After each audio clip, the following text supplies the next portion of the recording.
I wouldn't drink that if I were you, Rosa whispered, brushing past me like it was just another walk across the room.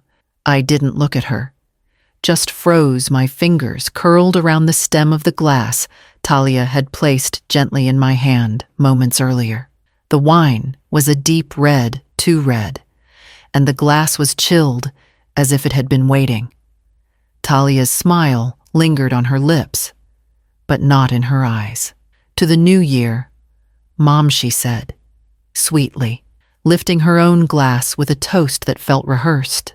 I nodded, smiled back, and in the slight shift of a laugh, I moved. My glass brushed the tray for a second, and hers slid into my hand. One of those clumsy little accidents no one notices when the room is full of music and champagne. I drank first. Just a sip, then another. 3 in total.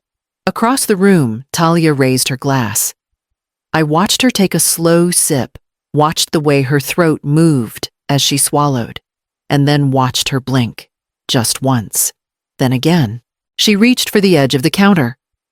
Her smile faltered.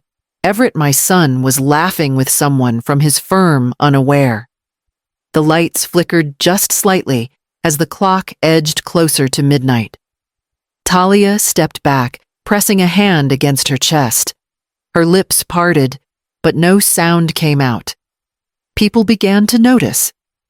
I stayed where I was, holding the glass now warm from my hand, not saying a word. Rosa passed behind me again. I caught her eyes just for a second. She looked at me like someone who had done what she could, but knew it wasn't over yet. A distant pop of fireworks shook the windows. Cheers rose around us. But near the kitchen, it was quiet. Talia slipped away toward the bathroom, hand shaking. And I finally set the glass down untouched by anyone else and went to rinse my hands in cold water. I woke before the sun, the house still holding the weight of the night before. The floor was cold beneath my feet, but it wasn't the chill that unsettled me. It was something quieter, heavier, something in my bones. It hadn't been the wine. I didn't drink enough of it for that. It wasn't even what happened to Talia, though the image of her hand gripping the counter stuck in my mind. It was everything before that. The lead-up. The slow drip of something I hadn't named until now. Talia had been helping for weeks. Unasked. She showed up with grocery bags before I even had time to make a list. She insisted on cooking dinner, making tea, arranging my pillbox like I hadn't done it myself for decades.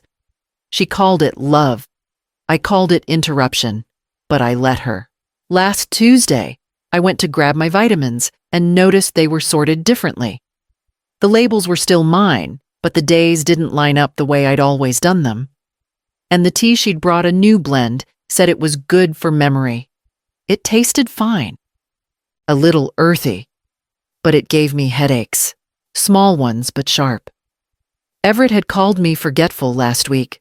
Just a little mix-up, Ma, he said, after I misplaced my reading glasses. But I hadn't misplaced them. I'd left them in the guest room drawer after reading before bed exactly where I intended to. I found them the next morning, right where I remembered. And I remembered something else too. A week ago, Talia had leaned over while I was folding napkins and said, "Do you still have a will?" Just like that. Smiling like she was asking about the weather. I laughed it off, but her tone had been off. Light rehearsed. That morning I made my own tea. Just black, nothing added. I checked the medicine cabinet, counted every pill, opened my filing drawer. The deed was still there, tucked between bank statements and old letters from Eleanor. I sat down at the kitchen table, and for the first time in weeks, I noticed that Rosa had stopped drinking anything Talia served, too. Rosa had been with us for 6 years. She came quietly, worked steadily, and never crossed boundaries. She remembered how I liked my shirts folded, how the dog preferred warm water in winter, and how I took my coffee strong, never sweet. She never gossiped, never pried. That kind of silence becomes a kind of presence. Solid, reliable. That night, when she brushed past and said what she said, I couldn't look at her right away. It was too sudden, too sharp. But the next morning, after Everett and Talia had gone, I found her in the laundry room folding towels, like nothing had happened. I leaned in the doorway for a while before speaking. "Rosa," I said, "what did you mean?" "Last night." She paused mid-fold. Her back stiffened, then slowly straightened. She didn't meet my eyes. "Just whispered, Senora. I didn't know if I should say anything. I wasn't sure. Not until the dog." I stepped closer. "What about him?" She glanced at the door, then back at me. 2 weeks ago, I saw her pour something into his bowl. It looked like oil, but cloudy. She said it was broth. That was the same day Bentley had gotten sick. He vomited through the night and we nearly rushed him to the vet. Talia said it was the kibble. Bought a new brand the next day. It wasn't the food, Rosa continued. I cleaned the bowl. There was residue. And I smelled something bitter, like chemicals. And she threw out the bottle before you got home. I felt a slow, cold ripple move through me. I thought of the tea, the vitamins, the wine. I kept quiet because I didn't have proof, she said, voice trembling now. But last night when she handed you that glass, I saw her watching you. Not with love, Senora. Like she was waiting. I reached for the counter and sat down. Rosa stood near the doorway again, folding the last towel, her hands shaking just slightly. "She thinks you don't notice," Rosa added softly. "But you're still strong. You're still sharp." And that's when I knew I needed more than instincts. I needed proof. I went to see my doctor the next morning, earlier than my scheduled appointment, earlier than I'd ever arrived for anything in years. The waiting room was quiet. The kind of quiet that makes you hear your own breathing. I sat with my hands folded steady on the outside, counting the seconds between each name called. When he asked how I was feeling, I didn't soften it. I told him about the confusion that came and went, the fatigue that felt heavier than age, the headaches I'd blamed on stress. I told him about the wine. I didn't mention Rosa by name, but I said someone had warned me not to drink it. He listened without interrupting. Then he frowned and ordered blood work. Routine, he said, but his voice had changed. When the nurse returned with the results, he didn't speak at first. He asked her to step outside and close the door behind her. "There are traces of toxins in your system," he said finally. "Low-dose exposure. Not enough to cause immediate collapse, but enough to explain what you've been feeling. This didn't happen overnight." I stared at the edge of his desk where a stack of charts sat slightly misaligned. "How long days?" he said. "Possibly weeks." He leaned back, choosing his words carefully. "Who prepares most of your meals now?" "Alviera." The question landed quietly, but it echoed. I didn't answer right away. I didn't have to. I drove home slower than usual, parked, walked inside, and opened the drawer in my study where I kept my old teaching folders. Notes from lectures I'd given decades ago. Margins filled with reminders I used to pass on to students who thought ethics was abstract. One page was blotched with ink smeared from a coffee spill long ago. I picked up a pen and circled a sentence I'd written to myself years before. "Intent is the root of betrayal." I closed the folder and sat there listening to the hum of the house. The walls felt closer than they had before, and for the first time, I wondered which parts of my home were still mine and which parts had already been claimed. The paperwork was waiting for me on the kitchen counter the next morning, stacked neatly in a manila folder. Everett stood beside it, smiling like he used to when he brought home finger paintings from kindergarten. "Just updating the house title." "Ma," he said. "Too casual. You know, estate stuff." Planning ahead. Nothing big. Talia was already by my side before I could answer, sliding a pen into my hand like she was passing me a fork. "We just want to make sure everything's in order. You deserve peace of mind." I didn't touch the pen. Not yet. I opened the folder, flipping through the pages like I didn't know what I was doing. But I did. Every instinct was lit up, every breath measured. The transfer document was in the middle. Clean font, legal language, and one blank line where the new owner's name should have been. "We'll fill it in later," Talia said, sweetly, placing a hand on my shoulder. Her fingers lingered half a second too long. I looked up at Everett. "You said this was about the house title." "It is," he said quickly. "Just streamlining things. You don't have to worry about anything, but you haven't filled in who's receiving it." He shrugged. "It's a draft." I nodded, like that made sense. "I'll take a few days to read it properly." Talia's smile didn't waver, but her eyes narrowed just slightly. "It's really straightforward." "Even so," I said. Closing the folder gently, I've learned to read everything twice, especially the straightforward things. In the hallway, Rosa pretended to dust a photo frame. She wasn't dusting. She was watching. Just like the small phone in my cardigan pocket, propped against a coffee mug on the kitchen table, quietly recording every word. Everett cleared his throat, tried to make a joke.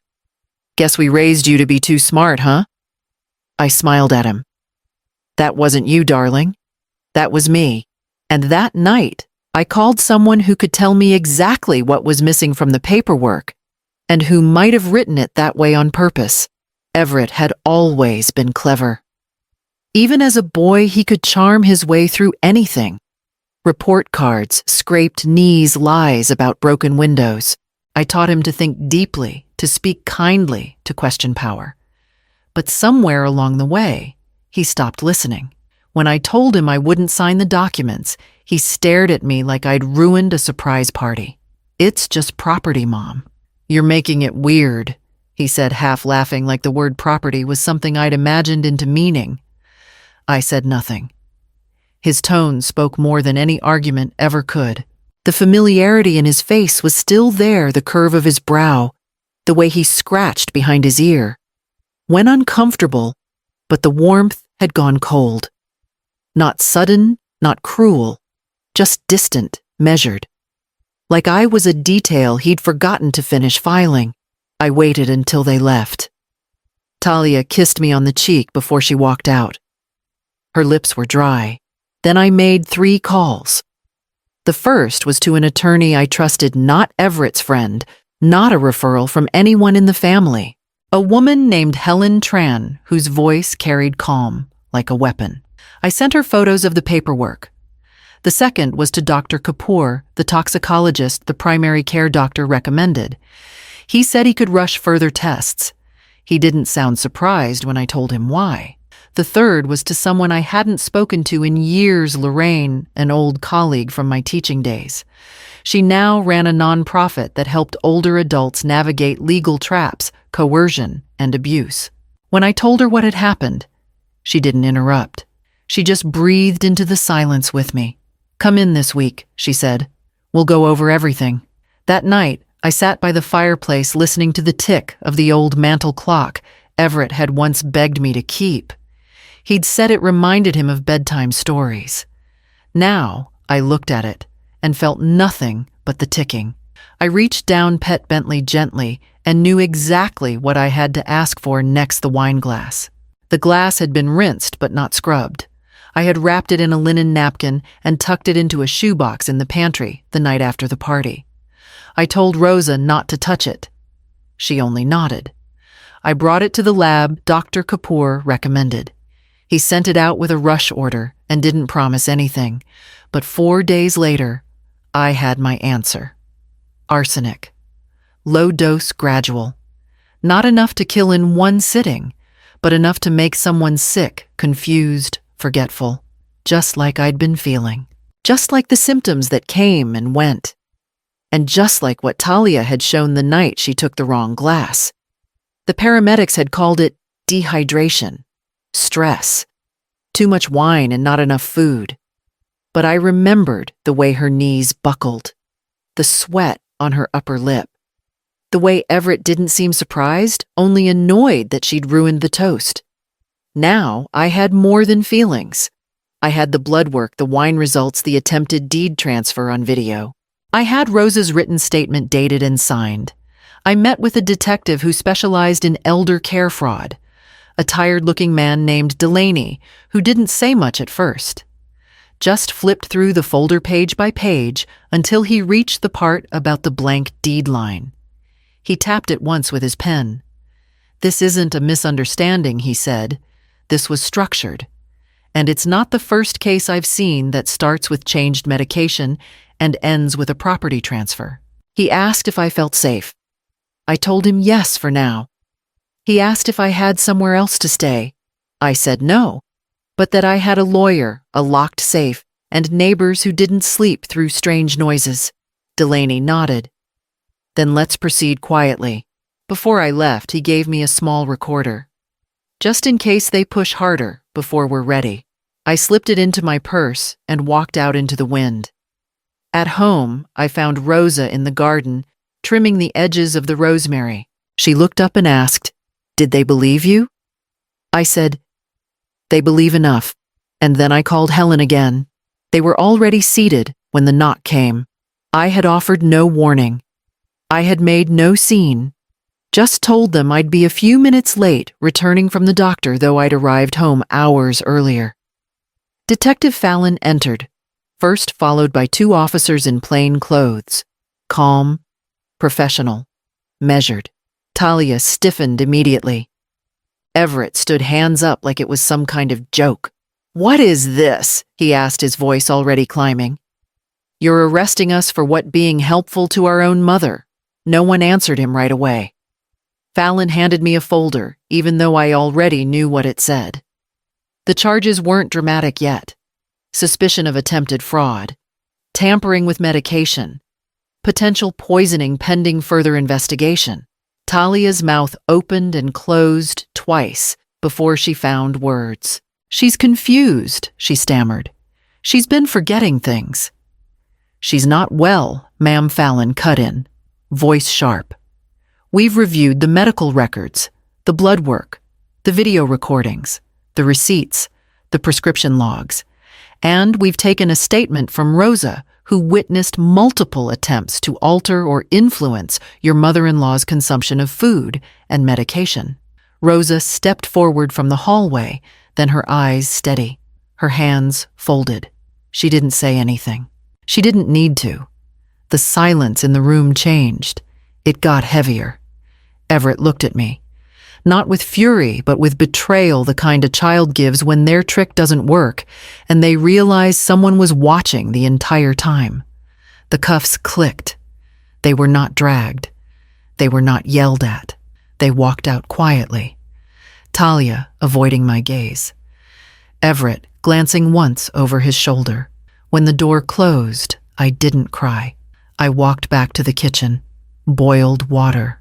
Made tea with the bag I kept hidden in the drawer they never noticed. I sat in the chair Talia used to pull beside mine when she still pretended to want to learn how I steeped it. That chair was empty now. The wind outside pressed gently on the windows. I sipped slowly, tasting nothing sweet, nothing bitter, just quiet. And then I pulled out the envelope Helen had mailed unopened until now. I took the deed out of the safe and laid it flat on the kitchen table. It was still mine. My name, my signature, the same notary seal from 23 years ago. It had never left my hands. And now it never would not without my voice behind it. Helen helped me revise my will. This time I added a clause near the top in bold, "Any individual who engages in coercion, neglect, or attempted harm shall forfeit all rights to inheritance." The language was clean, tight, and clear. It left no room for softness. I didn't do it for punishment. I did it to protect whatever time I had left and whatever came after me.